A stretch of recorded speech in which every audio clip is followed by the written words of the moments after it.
இயேசுவிலே பிரியமான சகோதர சகோதரிகளே, உங்கள் எல்லோருக்கும் ஆண்டவராகிய இயேசு கிறிஸ்துவின் பெயரால் காலை வணக்கங்கள் மற்றும் வாழ்த்துக்கள். நான் உங்கள் அகஸ்டின் வேதியன். இன்று செப்டம்பர் மாதம் 20ஆம் தேதி 2024ஆம் ஆண்டு. ஆண்டவரின் மடியில் 5 நிமிடங்கள். ஏசப்பா வாழ்ந்த காலத்தில் 2 பெரும் மக்கள் குழுக்கள் இருந்தது. முக்கியமானவங்க அவங்க. ஒருவர் பரிசேயர்கள். அவங்களுடைய குறிக்கோள், அவங்களுடைய வாழ்க்கை நிலை எப்படி இருக்குன்னா, ஆண்டவருடைய சட்டப்படி வாழணும். சட்டம் நமக்கு மீட்பினை கொடுக்கும். மற்ற எதுவும் நியாயம் தர்மம் எதுவும் அவசியமே கிடையாது. மோசேயுடைய சட்டம், அதை நம்ம பிடிச்சிட்டா போதும், நமக்கு மீட்பு உண்டு என்று வாழ்ந்தார்கள் பரிசேயர்கள். இதில் ஒருவர் தான் பவுல், உங்களுக்கு தெரியும். இன்னொரு கூட்டம் சதுசேயர்கள். இவங்க எப்படி வாழ்ந்தாங்கன்னா, இவங்களுடைய கோட்பாடுன்னு சொன்னால், உயிர்ப்பு இல்லை, உயிர்ப்பு என்பதே கிடையாது, வாழ வரைக்கும் வாழ்வோம், போய் சேருவோம் என்ற நிலையில் சதுசேயர்கள் இருந்தார்கள். உயிர்ப்புங்கிறது கிடையாது, மறுவாழ்வு என்பது கிடையாது, இல்லையா? நம்ம ஒரு புண்ணியமான நம்ம நல்லது கிடைக்கும், ஆணுடைய ஆசீர்வாதம் கிடைக்கும், மோட்சம் போய் சேரலாம், அங்கே விண்ணக இன்பத்தை அனுபவிக்கலாம், நம்ம தவறு செய்த கடவுள் தண்டிப்பாரு, இந்த மாதிரியான நிலைகள் அவங்களுக்கு கிடையாது. பிறந்தோம், வாழ்ந்தோம், ஜாலியாக வாழ்வோம், போய் சேருவோம், இதுதான் அவங்களுடைய எண்ணம். இந்த 2 குழுக்கள் அந்த காலத்தில் எங்கும் பரவி இருந்தார்கள், இந்த எண்ணம் கொண்டவர்கள். அப்படிப்பட்ட ஒரு குழு தான் கொரிந்து நகரிலும் இருந்தாங்க.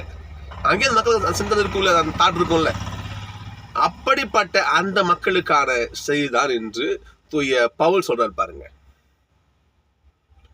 சகோதர சகோதரிகளே, நீங்க உயிர்ப்பு இல்லைன்னு சொல்றீங்களே, சதுசேய கோட்பாடு. அப்படி உயிர்ப்பு இல்லைன்னு சொன்னா, அப்ப இயேசுவும் உயிர்ப்பு தானே அர்த்தம்.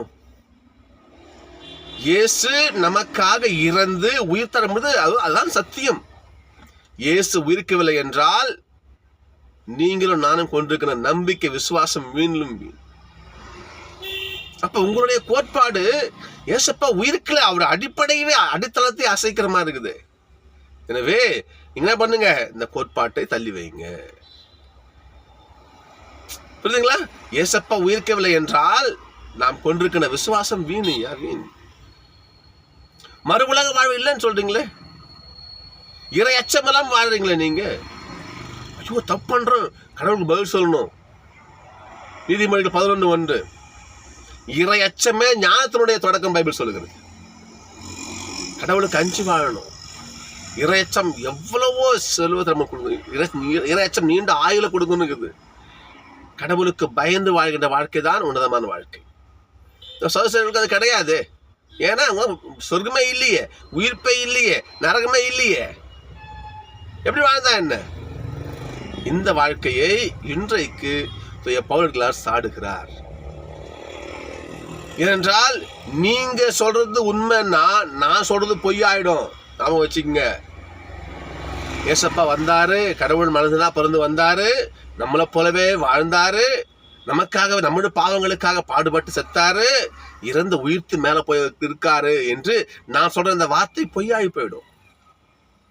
எனவே சகோதர சகோதரிகள், நீங்க என்ன பண்ணுங்க, இந்த எண்ணத்தை மாற்றுங்கள். நாம நமக்கு அப்படி எண்ணம் இருந்தா மாத்திக்குவோம். கடவுள் நமக்காக விண்ணகத்துல காத்திருக்கிறாரு. என் பிள்ளைங்க வருவாங்க. எப்போ? உயிர்த்த பிறகு. உயிர்த்த பிறகு என்ன பண்ணுவாங்க? வருவாங்க. அப்படி என்று ஆண்டவர் காத்துக்கிட்டு இருக்காரு. இன்னைக்கு திருப்பாடல், அற்புதமான திருப்பாடல். இன்னைக்கு விழுத்து எழும் பொழுது, ஆண்டவரே உம் திருமுகம் கண் நான் மகிழ்ச்சி அடைவேன், நான் நிறைவு பெறுவேன். திருப்பாடல் 17 இன்னைக்கு பாருங்க பாப்பீங்க. அப்பா திருப்பாடல்.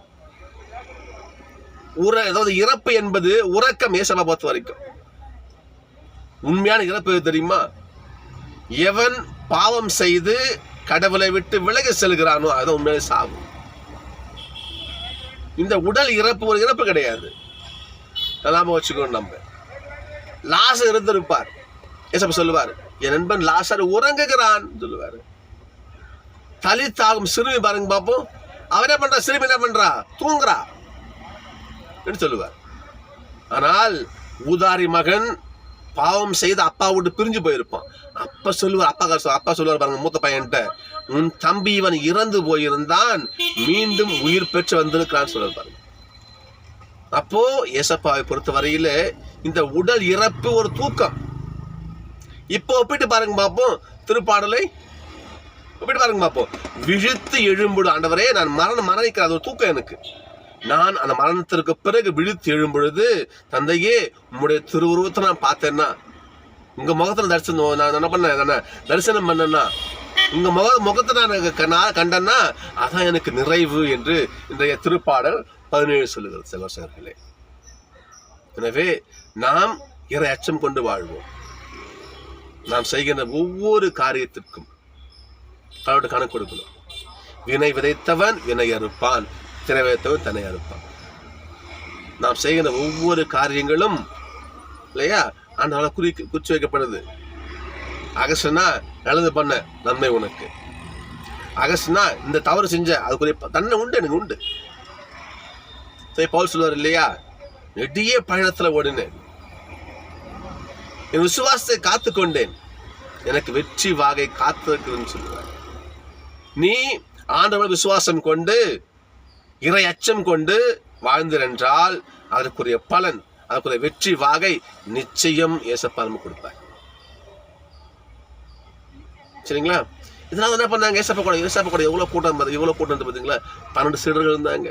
எத்தனை பெண்கள் ஆண்டவர் இயேசுவுக்கு பணிபுரிய செய்து கொண்டு தங்களுடைய உடைமைகள் எல்லாம் வித்து என்ன பண்ணாங்க, ஏசப்பாவுடைய பணிக்காக செலவு செஞ்சாங்க. எதுக்கு? நமக்கு மீட்பு உண்டு, நல்லது செய்வோம், நல்லவர் கூட இருப்போம். மெசியா இவர், நல்லவர் கூட இருப்போம், நல்லது செய்வோம், இவர் நம்மை காப்பது செய்வார். நம்முடைய ஆன்மா மீட்காளர் இவர் தான். பைபிள் சொல்லுகிறது, உங்களுடைய உடலை கொள்பவருக்கு அஞ்ச வேண்டாம், ஆன்மாவை கொள்பவருக்கு அஞ்சுங்கள். சரிங்களா? அந்த ஆன்மாவுக்கு பாதுகாவலர் ஆண்டவர் இயேசு, தூய ஆவியார், யாவே இறைவன். நாம என்ன பண்ணணும்? அவங்களுக்கு பயந்து வாழணும். உயிர்ப்பு கிடையாது, எதுவுமே கிடையாது, வாழ்வோம் ஜாலியா சாவோம், இது வாழ்வு கிடையாது. பயம், இறையச்சம் ஞானத்தினுடைய தொடக்கம் பைபிள் சொல்லுகிறது.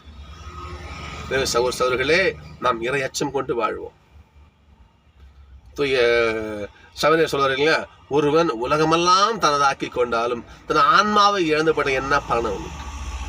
அந்த ஆன்மா ஆனோட போய் சேர்ந்தோம். நம்முடைய இறப்பிற்கு பிறகு, நம்முடைய அந்த உறக்கத்திற்கு பிறகு நாம் விழித்தெழுகின்ற பொழுது நம்முடைய கண்கள் ஆண்டோட திருவுருவத்தை காண்போம். திருப்பல தானே, விழித்து எழும்போது உன் உருவினை காண வேண்டும் ஆண்டவரே. விழித்து எழும்போது உன் உருவத்தை கண்டு என் மனசு நிறைவு பெறணும், என் உள்ள நிறைவு பெறணும். இதுதான் இன்றைய திருப்பாடல். சகோதரர்களே, இதற்காக நாம் வேண்டுவோம். ஆண்டவரே, மறுவாழ்வு உண்டு, மறு உலகம் உண்டு, விண்ணக வாழ்வு உண்டு. அன்னைக்கு இருந்த பிறகு அங்கே வருவேன், வந்து ஆண்டவரே உங்களோட திருமுகத்தை நாங்கள் பார்க்கணும்.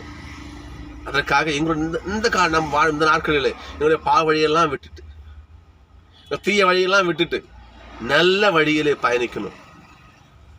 உதாரணமாக பாவம் செஞ்சான் இல்லையே, பாவம் செஞ்சான் தப்பு இல்லைன்னு சொல்ல, பாவம் செஞ்சான், ஆனால் மனசு மாறினால. அதே போல நாங்கள் பாவம் செய்து வாழ்ந்தாலும் கூட நாங்கள் மனம் மாறி நல்ல பிள்ளைகளாக வாழ்ந்து எங்களுடைய இறுதி காலத்திலே உடைய திருமுகத்தை காரணம் சொல்லிட்டு ஆண்டோட வேண்டுவோம். நிச்சயமாக ஆண்டு நமக்கு துணை இருப்பார்.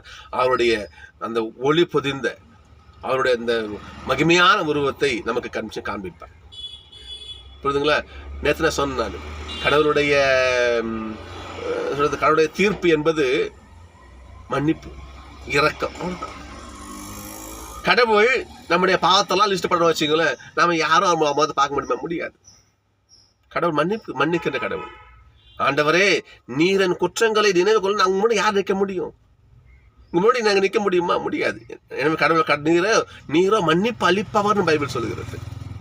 எனவே கடவுள் தம் திருமுகத்தை நமக்கு நிச்சயமா காட்டுவார்.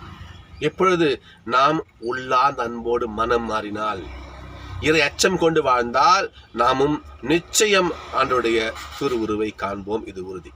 நன்றி. நாளை சந்திப்போம்.